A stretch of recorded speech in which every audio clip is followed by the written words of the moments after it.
আসসালামু আলাইকুম ওয়া রাহমাতুল্লাহি ওয়া বারাকাতুহু। সর্বপ্রথম উপবিষ্ট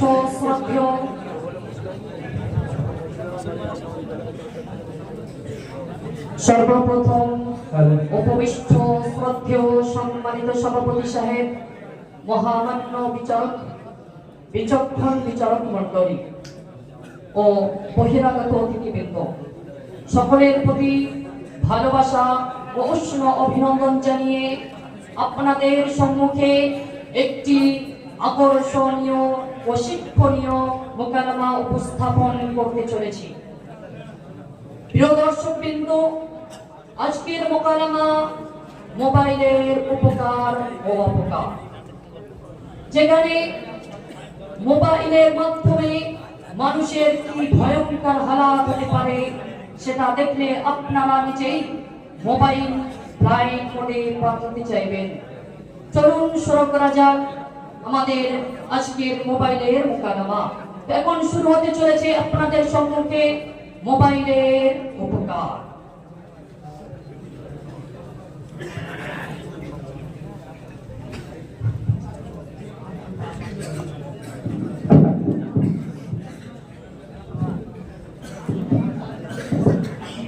আলহামদুলিল্লাহ, এবছর তো পাঁশকুড়া মাদ্রাসায় ভালোই মেহনত করলাম। একটা দুটো আমার সব কিতাব হল। আলহামদুলিল্লাহ, এবছর অনেক মেহনত করেছি। আমার ছোটবেলা থেকে আসা সেই দারুল উলুম দেওবন্দ, সেই মাদ্রাসা আমি দাখিলা দেব, সেই মাদ্রাসায় আমি যাব, আমার অনেক শখ। আমি ভালো করে এবছর মেহনত করেছি। পজিশন আসেনি তো কি হয়েছে, আমার কিতাব মুখস্থ আছে, আমার কিতাব হল আছে। আমি অবশ্যই আমি দারুল উলুম দেওবন্দে যাব। যাই, আমি আমার আব্বাজির কাছে যাই। আমার আব্বাজিকে বলি যে, আব্বাজি বলো। আব্বাজি, হ্যাঁ বলো। আমার ছোটবেলা থেকে আশা যে আমি দারুল উলুম দেওবন্দে যাব। আমার অনেক আশা আব্বাজি। না, এবছরে যেতে হবে না। তোকে কত আমি বলেছি তুই পজিশন তুই পজিশন আনতে পারছিস কিসের কারণ? কেন আব্বাজি, আমি পজিশন আসলে তো কি হয়েছে, আমার কিতাব হল আছে। না, যেতে হবে না। এবছরে যেতে হবে না, আমি যেতে দেবো না এবছরে। আব্বাজি আমি যাব না, যেতে হবে না, যেতে হবে না। আর কতদিন বাকি? আর মাত্র 15 দিন বাকি আছে, তুই কি করে যাবি? আর টিকিটও পাওয়া যাবে একটা ব্যবস্থা করে আমি যাব হবে না, আব্বাজি। এখন কি করে পড়া যায়? আব্বাজি আচ্ছা, তুই এখন বলছিস যেখানে, তাহলে আমার আইফোন আছে, আইফোন থেকে টিকিটটা ব্যবস্থা করছি।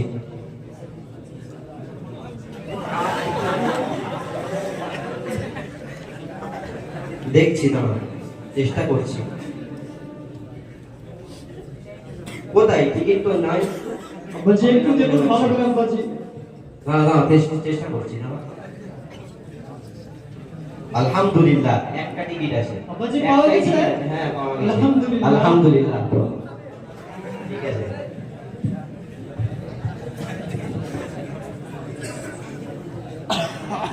এখন মোবাইলের উপকারের দ্বিতীয় নাম্বার পার্ট।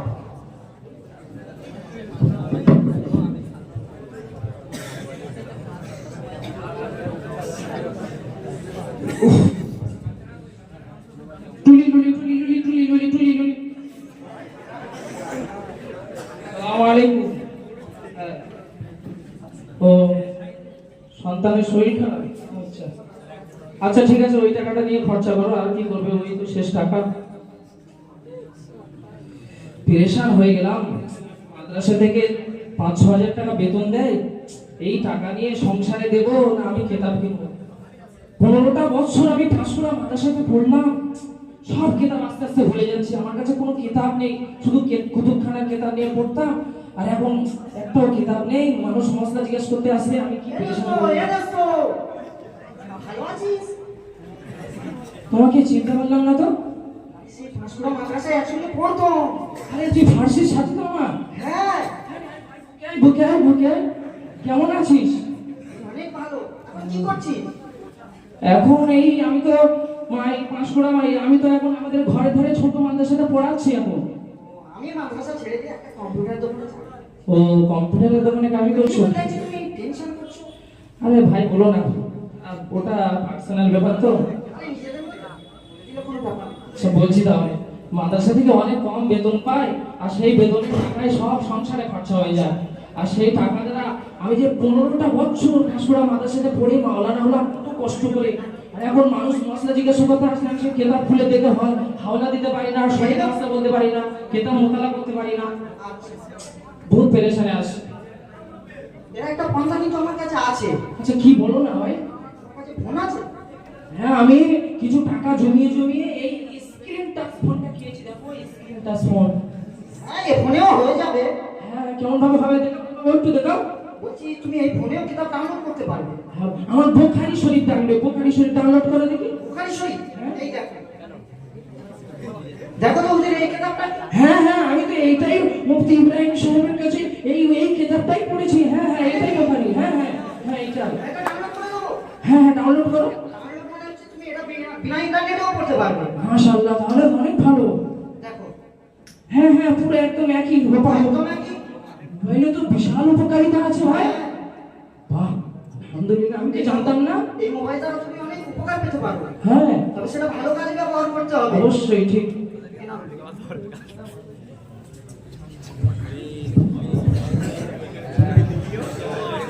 আপনাদের সম্মুখে এখন মোবাইলের উপকারের 3য় নম্বর পাঠ শুরু হতে চলেছে।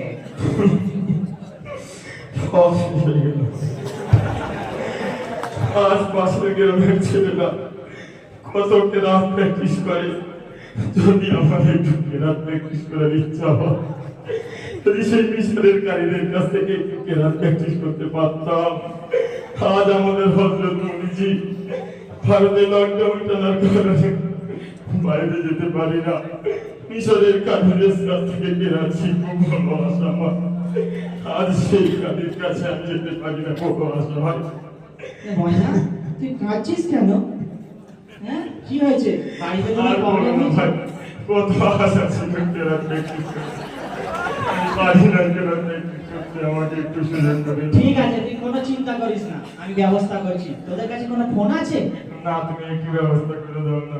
দেখ এখন ইন্টারনেটের মাধ্যমে সব একদম যা খুলবি হুপাহুপ সামনে, তাই নাকি? যা খুলবি সামনে। এই দেখ ইউটিউবে চলে যাবে মিশরের কারি, এখানে সার্চ করবি, সার্চ করার পরে এই পেজটা ফলো করবি। এখানে কি শিখবি তুই? আমাকে একটু যা শিখিয়ে দাও শিখবি না। সব শুনবি, বলবি, শিখবি, সব হবে। আমাকে এই দেখ তাহলে الرحمن علم القرآن خلق الإنسان। ঠিক আছে? ঠিক আছে। আমার এই কেরাত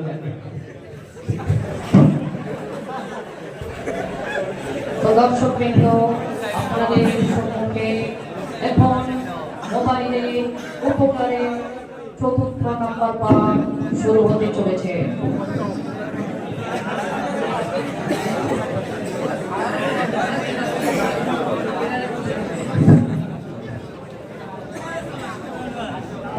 একটাই মাত্র আদরের মেয়ে, কত আদরে আমি ছোট থেকে তাকে মানুষ করলাম। একজন ব্যক্তি আসলো এবং তাকে বিয়ে করে নিয়ে সুদূর দিল্লিতে চলে গেল। কতদিন হয়ে গেল আমার মেয়ের সঙ্গে কোনো যোগাযোগ নাই। হে আল্লাহ, তুমি আমার কোনো ব্যবস্থা করে দাও। ও করিম চাচা ভালো আছো? বাবু আর ভালো কোথায় আছে? কেন? একটা মেয়ে, একটাই মাত্র আদরের মেয়ে, তাকে আমি খুব ভালোবেসে মানুষ করেছি। একজন ব্যক্তি দিল্লি থেকে হঠাৎ ঘুরতে আসলো, এসে আমার মেয়েটাকে তাকে ভালো লেগে গেল এবং বিয়ে করে নিয়ে চলে গেল। জানি না সে কেমন আছে, কোথায় আছে, কি খাচ্ছে, কি বা করছে, তার সাথে কোনো যোগাযোগ নাই। বাবু দিল্লির কোথায় থাকে সে? ওই তাজমহল আছে, তাজমহলের পাশে একটা বিল্ডিং আছে, 33 নম্বর ফ্ল্যাটে থাকে সে। মানে আগ্রা? হ্যাঁ হ্যাঁ হ্যাঁ আরে ওখানে তো সে আমাদের গ্রামের শফিককে চিনেন? শফিক? হ্যাঁ, ওই একটা ছেলে অনেকদিন। আরে ওখানে ঝাড়ু দেয়, কাজ করে। তো বাবা তুমি আমার কি কিছু উপকার করবে বলছো? আরে চাচা, আপনি হচ্ছেন আমার আব্বার মতো, তো আপনার সমস্ত কষ্ট দূর করার দায়িত্ব আমার। দাঁড়ান, আমি একটু এখনই ফোন করে জিজ্ঞাসা করছি। হ্যালো দোস্ত, কেমন আছিস? আমিও ভালো আছি। কি করছিস? কাজের মধ্যে ব্যস্ত? ও, একটু ফাঁকা টাইম পাবি? আরে না রে, ওই আমাদের গ্রামের সবজি চাচা নেই, চাচা করিম চাচা, আর বলিস না, ওনার মেয়ে জানিস তো একটু খুবই সুন্দরী। তো দিল্লি থেকে একজন ব্যক্তি ওকে আমাদের গ্রামে বেড়াতে এসে আর পছন্দ হয়ে গেছে, আর বিয়ে করে নিয়ে দিল্লি চলে গেছে। আর 6 মাস হয়ে গেল, কোনো যোগাযোগ নেই, তাই চাচার মন খারাপ। তো জানা ওই তাজমহলের সাইডে বিল্ডিংটা নেই, ওই বিল্ডিং এর 33 নাম্বার ফ্ল্যাটে থাকে, একটু নাম্বারটা জোগাড় করে দে তো। হ্যাঁ ঠিক আছে ঠিক আছে। আরে চাচা আজকে তো কাজের মধ্যে ব্যস্ত আছে, তো সে বলছে কালকে গিয়ে আপনার মেয়ের সঙ্গে কথা বলাবে। আমি কথা বলতে পারবো? হ্যাঁ আচ্ছা আচ্ছা আচ্ছা বাবা, তুমি আর খুব উপকার করলে। আগামীকাল আমি কথা বলবো। একদম। প্রিয় দর্শকবৃন্দ, আপনারা এতক্ষণ ধরে মোবাইলের উপকার সম্বন্ধে এক একটি করে 4টি পাঠ দেখলেন। এছাড়াও মোবাইলের বহু উপকার আছে, তার মধ্যে আপনাদের সম্মুখে 4টি পাঠ তুলে ধরা হইল।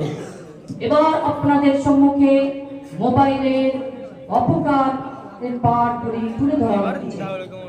তো চলুন শুরু করা যাক মোবাইলের অপকার। শুনুন শুনুন শুনুন, আগামীকাল পাঁশকুড়া মাদ্রাসায় বিরাট এক প্রতিষ্ঠান হচ্ছে চক্ষু স্পেশালিস্ট। যাদের যাদের চোখের প্রবলেম আছে সকাল 7:30 থেকে 4টের মধ্যে এসে আমরা দেখিয়ে যাব।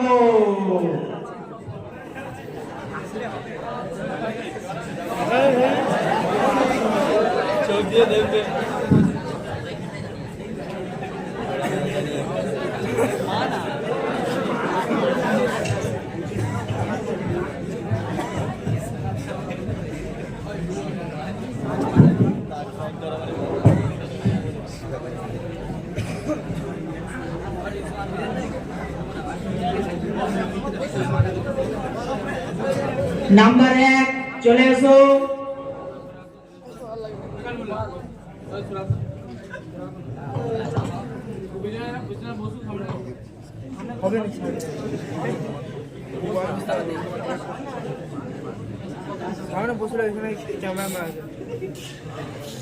দেখুন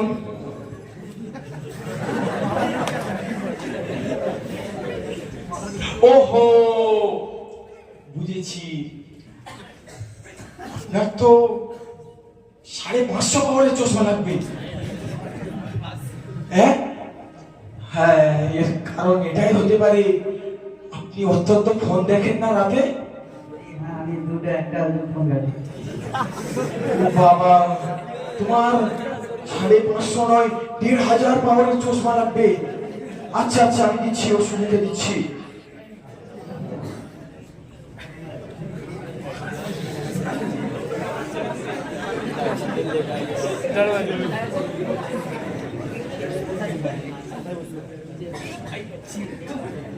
কি করবো স্যার? এই যে নিয়ে তুমি 1 সপ্তাহ পরে আসবে, তোমার ওই 1500 পাওয়ারের চশমা আমি তোমাকে দিয়ে দেবো। ঠিক আছে আচ্ছা। নেক্সট 101 চলে এসো।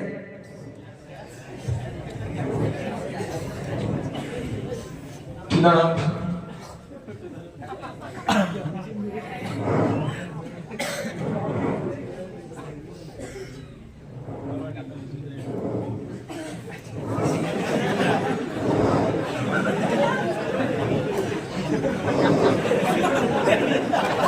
ওহো বুঝেছি বুঝেছি, তোমার তো 350 পাওয়ারের চশমা লাগবে গো। বলেন কি? হ্যাঁ, তুমি রাতে ফোন দেখো নাকি? 12টা একটা করে ডান্স আনা নাকি? ওই বাবা, এই জন্য করে তোমার চোখের এই সমস্যা। হ্যাঁ, তোমার একটি ওষুধ লিখে দিচ্ছি এবং 365 and 10 ডিগ্রি and 20 ড্যাশ একটি চশমা দিয়ে দিচ্ছি।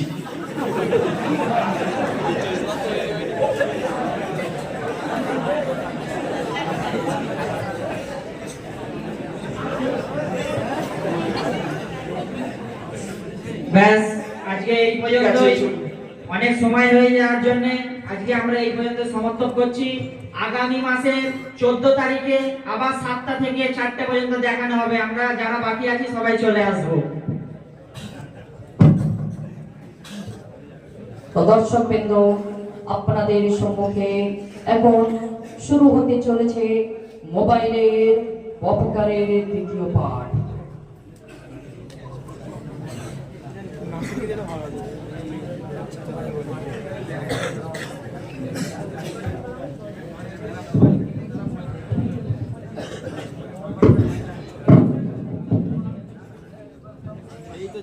আরে পোচা, আমি তো অনেকক্ষণ ধরে তোকে খুঁজছি, তুই দুপুরবেলা ভাত খাস না যে? আপা বলেন। ভাত খাস না কেন দুপুরবেলা? মোবাইলে রিচার্জ শেষ। মোবাইলে রিচার্জ শেষ করে ভাত খাবি না তুই? তোর মার সাথে ঝগড়া করে এসে বলছিস ভাত খাবি না, তুই দুপুরবেলা ভাত খাস না কেন? না আমি ভাত খাবো না, রিচার্জ মেরে দিতাম। তুই শোন, তোর রিচার্জ না, তোর ওই 5,000 টাকা দেবো যদি তুই 40 দিন তোর পিরুলার সাথে নামাজ পড়তে পারিস। তুই আমি রাজি আপা, আমি রাজি। পড়তে পারবি তো সত্যি? আমি পারবো। ঠিক আছে, আজ থেকে তোর আমি আজকের থেকে জোহর থেকে তুই নামাজ পড়বি। আজকের থেকে তাহলে গোনা হবে, ঠিক আছে? ঠিক আছে, পরে দেখা হবে। 39 দিন তো হয়ে গেল, আর মাত্র ফজরটা পার হলেই 40, তারপরে আসবে 5,000।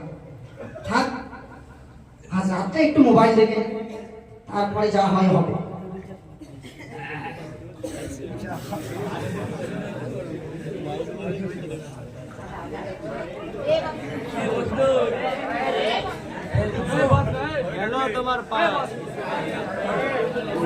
এ, 3টে বেজে গেল, ফজরের সময় তো নামাজ পড়তে হবে, ঘুমিয়ে পড়ি।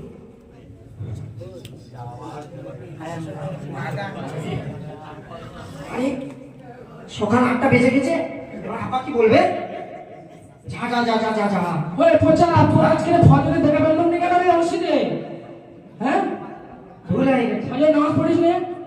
বলবো কি? তোর এই ফোনটাই কাল, তোর ফোন আর তোর আমি ফোনটা হচ্ছে কাল, তুই ফোনের জন্য নামাজ পড়তে জানি তুই। আপনি কালকে রিচার্জটা কেন তাহলে মারলে? ফোন তুই ফোনে আর তোর ফোনে আমি হাত দেবো নি, তোর ফোনে হাত দিতে দেবো না উল্টোটা। আর একটা বার সুযোগ দেন, আর একটা বার। ঠিক আছে, আজ থেকে ফের শুরু হচ্ছে, তোর ফোন দেবো না। তুই ফোন না আনে তুই অবশ্যই নামাজ পড়তে পারবি, ফোন দেবো না। তুই যদি 40 দিন যদি তোর গুলোর সাথে নামাজ পড়তে পারিস তাহলে ফোন আমি দেবো। রাজি, আমি রাজি। ঠিক আছে।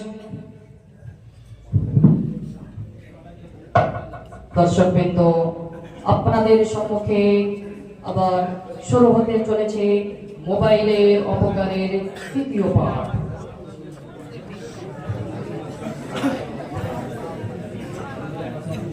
রোদের তাপ খুব, কোথায় যাই? এই গাছের ছাওয়ায় একটু বসে, একটু যদি আরাম পাই।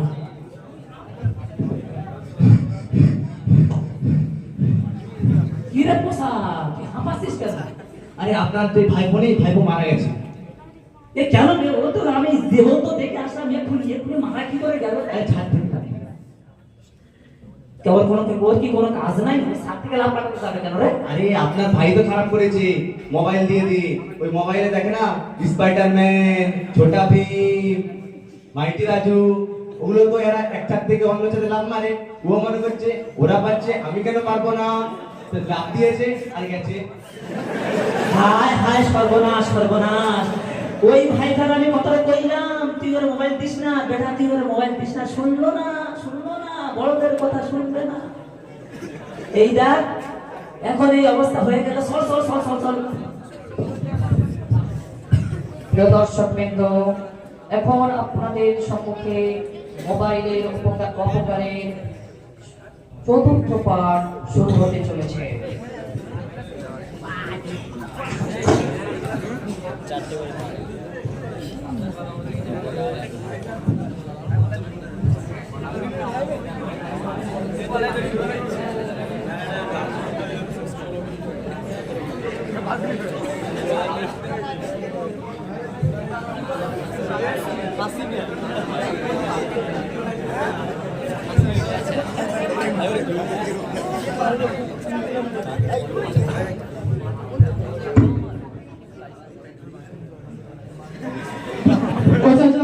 কি করছো? এসব কি করছো?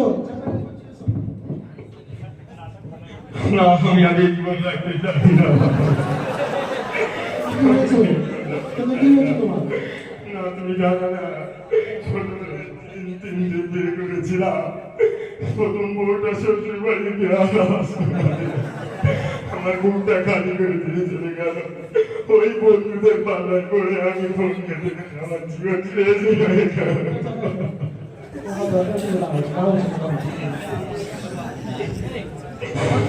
এই যে তুমি যেমন আত্মহত্যা করেছো, করতে যাচ্ছিল, আল্লাহ তাআলা কোরআনের মধ্যে বলেছেন যে কেউ নিজে নিজে আত্মহত্যা করবে না, আত্মহত্যা করা অনেক পাপ। তুমি এখন আত্মহত্যা করতে, তুমি এখনো কষ্ট পেতে, এবং আখের মরার পরে যদি আখিরাতের জিন্দেগি লা মাহমুদ জিন্দেগি, ওখানে তোমার আরো কষ্ট হবে, কোনো নাজাত পাওয়ার কোনো রাস্তা ছিল না। তাই তুমি তো তাহলে আমাকে অনেক উপকার করেছো গো। আল্লাহ এই ক্ষতি করতে কেউ জানে না পড়ে। ঠিক আছে, এরপর থেকে আর কোনো সুযোগ করবেন না। সম্মানিত শ্রোতাবৃন্দ, আপনারা এতক্ষণ ধরে আমাদের এই মোবাইলের উপকার ও অপকার সম্পর্কে মোকালামাটি উপভোগ করছিলেন। সম্মানিত শ্রোতাবৃন্দ, আপনারা দেখলেন যে মোবাইল কত ক্ষতিকারক। সুতরাং আমরা সকলে মোবাইলের প্রয়োজন মতো ব্যবহার করব, অপব্যবহার করব না ইনশাআল্লাহ। আমাদের আল্লাহ তাআলা আমাদের সকলকে তৌফিক দান করুন। আমিন।